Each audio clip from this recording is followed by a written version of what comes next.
This is a photo that I've highlighted a couple of times recently. I used it on a cover of the last full-ish video I did, 1533. I'm just going to call this one 1534. I didn't know about the photo when I did the last video, but I used it as a cover because I found it afterwards. It's interesting to see people together in photos, of course. That's why we show them. But it's always the context and the date. Dates matter. Context matters. And we know that Condoleezza Rice has worked for Kissinger through his law firm. We know that Henry Kissinger has worked with countless world leaders. So a picture of Kissinger and somebody together is, to me, generally speaking, an unimportant photo. Because if there's somebody that everyone has a photo taken of with, then it doesn't mean anything. You know, it's like saying everyone's connected because we all live on Earth or something. You know, it's like, well, not really. The man that's standing up there on the far right is Robert Gates, who was a former national security advisor for President Bush when Bush was president.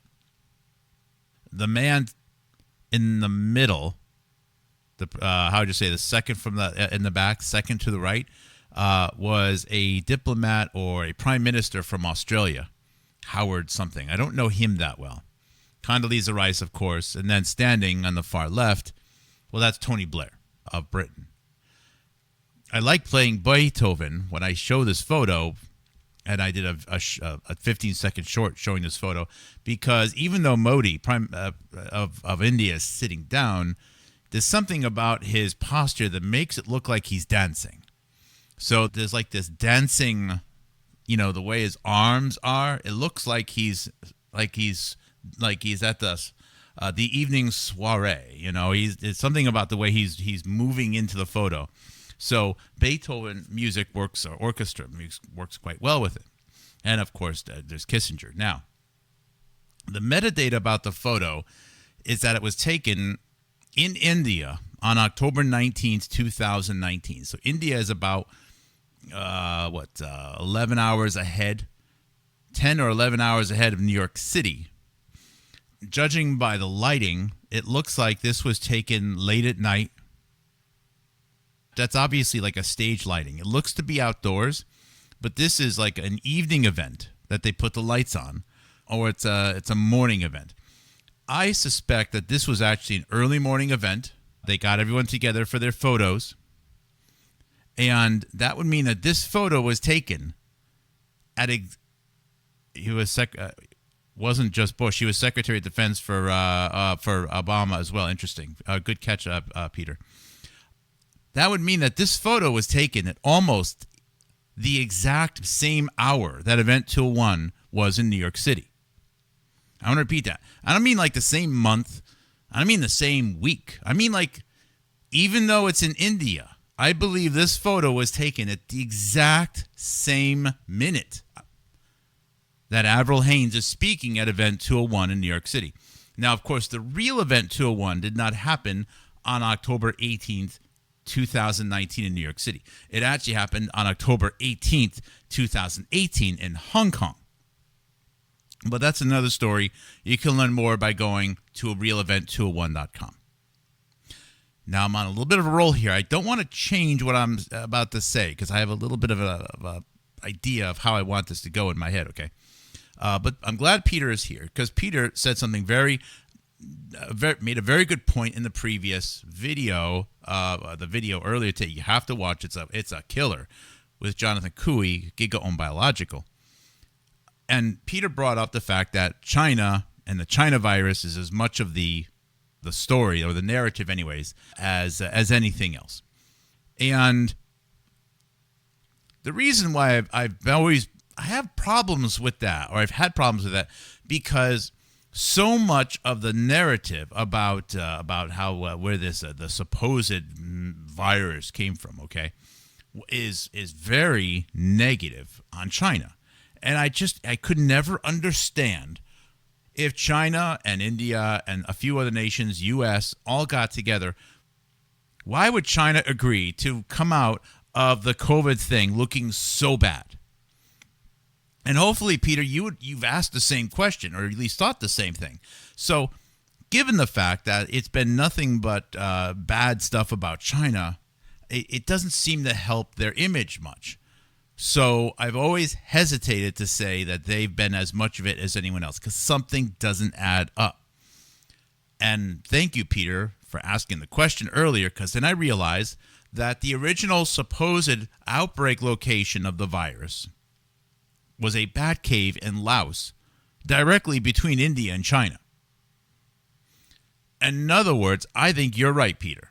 I think the Chinese Communist Party, the Indian government, interests within the Vatican, the United States, and United Nations were all part of orchestrating COVID. However, and I believe they even chose an independent location for the outbreak. This way, no country would bear blame. However, I think some people couldn't hold back, and they took it the extra mile afterwards and says, well, yeah, we did find the virus in Laos, but we also know it came out of a laboratory in China because you crazy mofos in China are doing all these crazy things with bats and viruses, and you're commies and you're killers and you eat eyeballs, and they just went off. It was unhinged. I don't think that is something. I think that was something that the Chinese government was prepared for, and India, UN, whatever you want to say, it did it anyways. So I suspect that even though there was total collusion on it, I suspect that whatever machinery's behind it decided to take it an extra mile, and that's just the way these things tend to work. Why would you split something 50-50 with somebody when you can get 55% and leave them with 45%? Anyways, Peter asked a great question. Anyway, so this photo is October 19th, 2019. Condoleezza Rice, Kissinger, Modi, Blair, Howard something or other from Australia, Robert Gates. Okay. Was a security advisor for both Bush and Obama. Okay, excellent. It was something about reviewing the 9/11 Commission, which now I feel prepared to start reading because I have some ammunition in approaching it. I discourage people from wandering into books and movies without a weapon. And by that I mean you better be prepared. Everything you see, almost, okay? Even my stuff to some extent because of the loss we had within our family. I have a motive, okay? I'm fired up. Why would I do this? What are my motivations, okay? But everything you see, every movie, every book, every newspaper is basically a sales sheet by somebody wanting to sell you something. Sell you on this government, sell you on that product, sell you on this solution, that service, sell you against something, sell you for something. Having come out of the world of competitive intelligence in the tech industry, I began to realize that even product guides, even user manuals contain BS. The BS is everywhere. It is what it is. Everything is BS, just about. So I'm prepared with that. So when you read something and when you venture into a new book, a new piece of research, or a new researcher, have a couple tools, some things that you can rely on, your own experiences, things that hold on to some convictions, okay? Not just prejudices, but things that you really believe in. Okay, for good reasons, for whatever, before you just wander in, because it will make you more capable of being skeptical. So the 9/11 Commission report, I've always heard from so many people, oh, it's just Israel. That's it, it's Israel. And then there was the Saudi Arabians, and they were involved somehow. And even though they were involved, they didn't actually fly out until after September 11th, which doesn't really make a whole lot of sense. But I never looked into it. Because I've always known that I was going to be flooded with a lot of manipulation. And more, I've gotten to the point of like, okay, there's definitely a role of India on 9/11. There's definitely a role. And then I opened up the report, and sure enough, holy cow, not only is India mentioned pretty prominently within a 9/11 Commission report, no one ever mentions it. No one who's ever reviewed that document comes away saying, let me tell you about India and Pakistan. Nobody. It's just Israel, Saudi Arabia, Pakistan, and terrorists and whatever. No one ever mentioned India. The report doesn't say India was responsible, but it's part of the discussion. And I started to review that because I'm like, wait, one of the 9/11 commissioners went on to become an ambassador to India. The executive director of the 9/11 Commission, Phil Zelikow, was in the Germs book by Judith Miller that came out on September 9th, 2001. Oh, and by the way, the person that was going to run the 9/11 Commission was Henry Kissinger. Now, Henry Kissinger stepped down from the 9/11 Commission because of a conflict of interest. It was stated that the reason Henry Kissinger didn't run the 9/11 Commission is because of his law firm. I think that's bullshit. I think the reason Kissinger didn't run the 9/11 Commission was because of his long-term outlook on India. Now, I have nothing but anecdotal evidence, which is currently loosely connected to say that. Officially, it will probably always be the case that Henry Kissinger did not run the 9/11 Commission because of his law firm. But I believe it was because of his relationship with India and Indian diplomats. He very much saw India and India's mob rule democracy, which is really what it is, and the liberal world order out of India as a future hub, a model for United Nations and a liberal world order. When I'm listening to multiple ambassadors from the United States, ambassadors to India speak, like right after during the time of COVID-19, no sooner was it announced that there's a pandemic, then they are all already on board with their pre-written white papers about now is the time that the new liberal world order is going to be rolled in, and it's going to be built around the United States relationship with India. They were just ready to go. I mean, I understand. Maybe, and again, I fully contest the COVID-19 narrative, but let's just say someone believes in it, okay? That maybe they would go, oh, all right, so things are happening, things are going to be moved around. Maybe now is the time for an opportunity to change a strategic relationship. That's fine. But they were ready to go, and before we even knew that there was a pandemic happening, they were already done worrying about it. It's very fishy. Those ambassadors include Robert Blackwell, Richard Verma. I have both of them on video right around June 2020. They were with absolute certainty. This photo was taken at the second annual USISPF. The USISPF just created a page for that. This is something that doesn't really roll off the tongue here.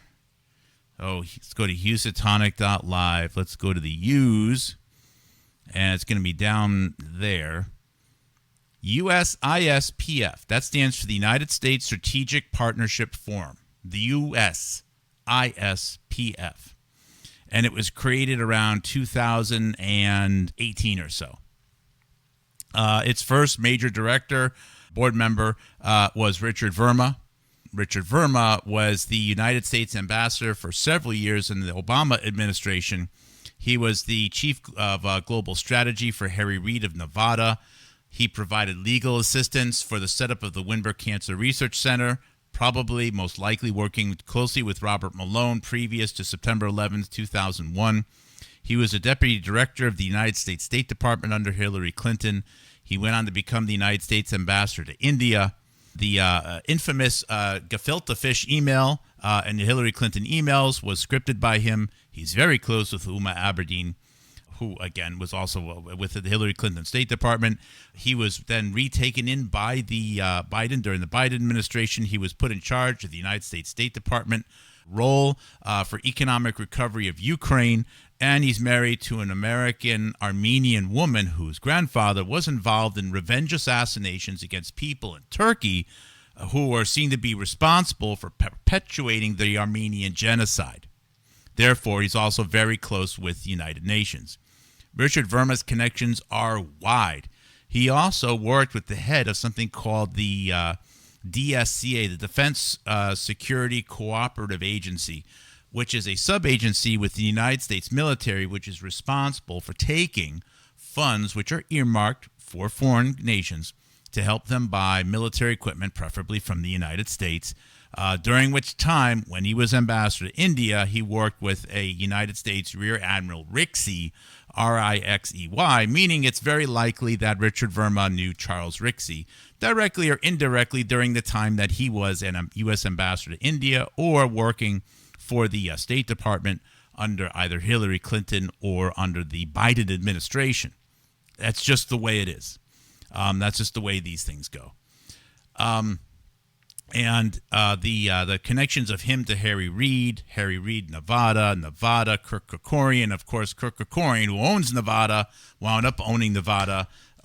He worked with Bill Miller, Mr. Entertainment, at the casinos, and whose daughter, Judith Miller, again wrote the book that happened to star Phil Zelikow, who was the first executive director of the 9/11 Commission, the very 9/11 Commission, which originally was going to be run by this guy here, Henry Kissinger. But let's just get back. Let's just get back and stick to the USISPF. There is a video page for the USISPF, and you can see their videos on YouTube. I think I put it up here. This is the top. Okay. This is the top of the list. I think they had in 2025 for 3 hours. They had the wife of J.D. Vance speak there. Everyone else from Richard Verma to Raja Krishnamurthy to Ami Bera, the whole cast. The whole cast. Chambers of Cisco Corporation was their main speaker, I think, in 2020. And this forum is, I'm sorry, but I now see that it's very likely that India played a very, very, very big role in COVID-19.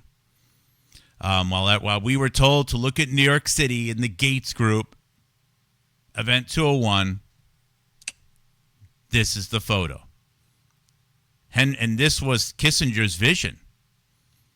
Kissinger made a pivot sometime in the 70s, sometime after abandoning the Vietnam War. He became more and more convinced that the future new liberal order was going to be based in India. This was a 50-year vision that probably started sometime after Nixon. Nixon was not a big fan of South Asia. Nixon was a big fan of Iran, the previous leadership of Iran, which now it should become a whole lot more clear that what we have right now is some sort of proxy battle and an arm wrestling between the United States, China, and India. And you see this through the lens of multiple other battles, such as pandemics, resource shortages, and so on. It is well known right now that the long-term future and the prioritization of everything, in particular genomics research, it's well known what the demographic issues are with these countries right now. These are the things which are being spoken about. The Iran war isn't about Iran owning a nuke. It's about resource control, and it's about the this axis that's trying to find a center of gravity between China, India, and the United States. There's really no other prominent players. There's United Nations, kind of, but they sort of have a weird power. There's NATO, but what are they? Russia's getting old. Taiwan doesn't matter. It's basically a retirement community island right now. They almost you should see they have like a perfectly inverted population pyramid. Taiwan is really horrifying to see. Also in this photo, consider the fact that Condoleezza Rice was an understudy of Joshua Lederberg. Consider that Kissinger worked pretty extensively with Joshua Lederberg. regarding future security of the United States and of the world, going all the way back to 1960s. Remember when Bill Clinton announced the completion of the Human Genome Project in the year 2000? It was to Craig Venter, Francis Collins, and Blair was on the phone. And Clinton said to Blair, "Congratulations, your son may live an additional 20 years." So I don't know. I don't understand Modi's role, but I sure as heck know that within the United States, between Jayanta Bhattacharya, wow, that's a major thunderstorm strike. Jayanta Bhattacharya and Robert Malone. I mean, come on. A lot of the U.S. narrative, right? And I think Jayanta Bhattacharya basically has the United States at gunpoint, so to say. The United States right now, our health policy and what gets injected in Americans is in the hands of an Indian national. Having an Indian national run the National Institutes of Health is in some ways a bigger violation against the security of the United States than having the Secretary of Defense being an Indian national. It is absurd that people are not raging mad about that.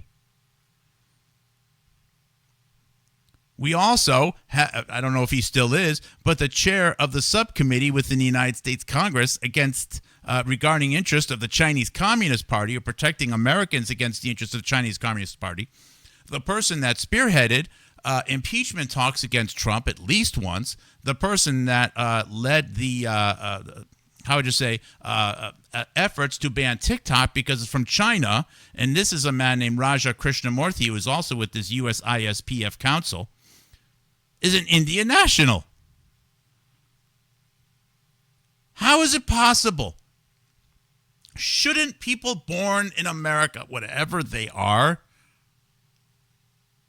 be able to choose which foreign products are safe as opposed to someone that was clearly going to have bias? Raja Krishnamurthy.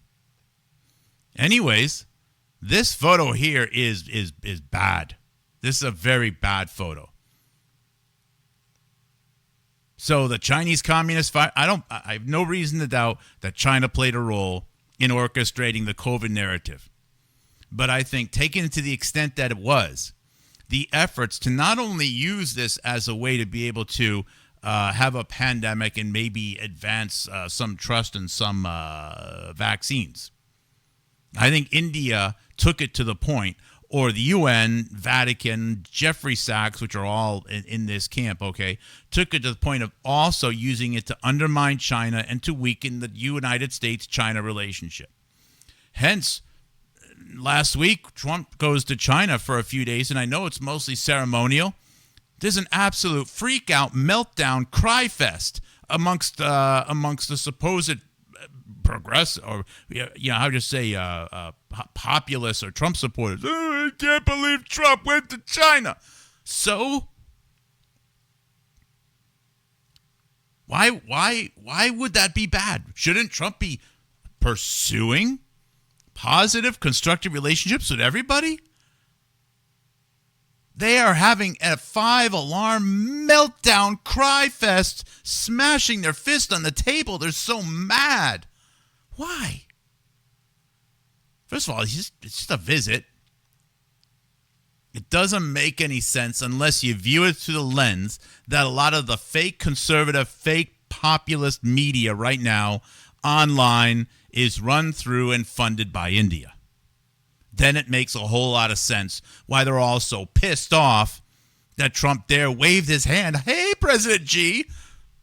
Intolerable to them that the United States would allow China to actually own Taiwan just because it's been part of China for the last, 9,940 years up until the last 50 years. Intolerable. It's so easy to see. So you have 9/11 all around this picture. You have COVID-19 all over this picture. Human Genome Project all over this picture. It's at the same time of the fake event 201. And I mean, like, it's at the same. If this photo was taken early in the morning, as I think it was, using a prop lighting, that means that at the same time Avril Haines is presenting in New York City, they're taking this photo. That's stunning. That's amazing. That's amazing. And this photo is easily available. It's been out there for 6 years. No one mentions it. Nobody. Because no one understands the context of it. And also, we are discouraged within the United States to ever consider the possibility that first of all, even India even exists. Most of conservative media won't even acknowledge the existence of India. 20% of the world's population is never mentioned. Every once in a while it comes up as an H-1B visa issue, which, if you look at the video, which I've shared again recently, you'll see diplomats in India saying or within the United States representing the Indian community say that one of the biggest problems of the Indian community in the United States is not standing out from being so filthy rich. Why do we have H-1B visas for the population that is the richest in the United States? And why did it start immediately after 9/11? Are you serious? No one noticed that the richest population in the United States has almost massive unlimited tech visas, genomics, and it's all came right after 9/11 with an event where Kissinger was going to run the 9/11 Commission. So, and I've just been opening up. I'm looking at the Vietnam War right now.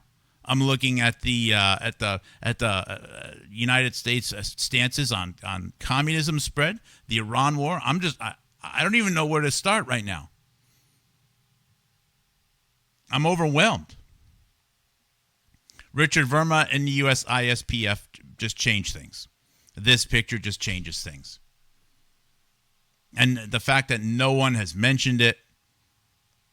Oh, yeah. And if you do go to the YouTube page for the videos of USISPF, United States India Strategic Partnership Forum, first off, you notice they have no Wikipedia page. Very suspicious. But also the 2019 event where this photo is from, that event, where this photo is from, that event has been scrubbed. You can't get that event. That one is suspiciously scrubbed. The rest of them, for the most part, are still all there.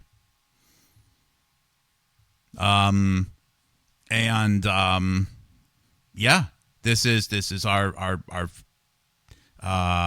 Chuck Schumer, of course, he's totally on board with it. You'd just be absolutely amazed. Nikki Haley. Oh, that's right. Our UN ambassador was Nikki Haley. That's right. I forgot all about that. That makes a lot of sense. I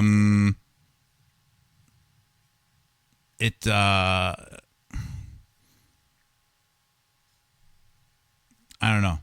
I'm a little bit overwhelmed. Oh yeah, Nancy Pelosi. There she is. She speaks at the first one in July. I thought Nancy Pelosi was a bad person. I'm not saying she is. What I'm saying, though, is, why is it that every time Nancy Pelosi comes up in a Clinton email or some reference to John Podesta, everyone goes crazy?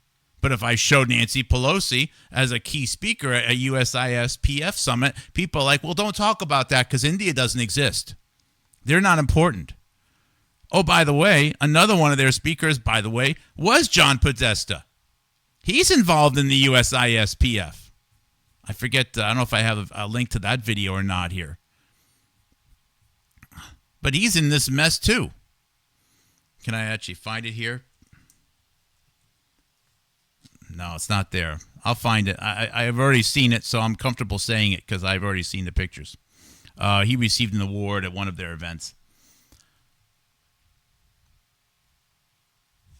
John Podesta was a collaborator of Joshua Lederberg, 1997, regarding the concerns of biological weapons. Everyone loves to promote the mythology of John Podesta and creepy photos and stuff, allegations of Epstein. But when it comes to this, everyone they just shut up and run away, run to the hills. Won't mention it. Nope. Doesn't matter. Wow, that was a big thunderstrike.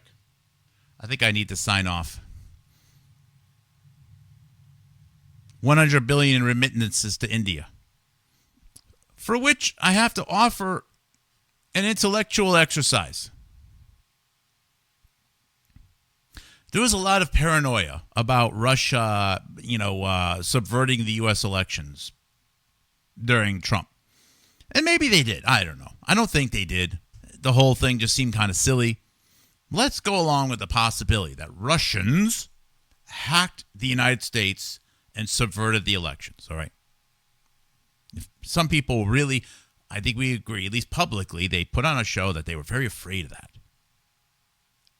If every Russian moved to the United States, all 50 million or so, that would be enough for Russia to control the United States and win every election.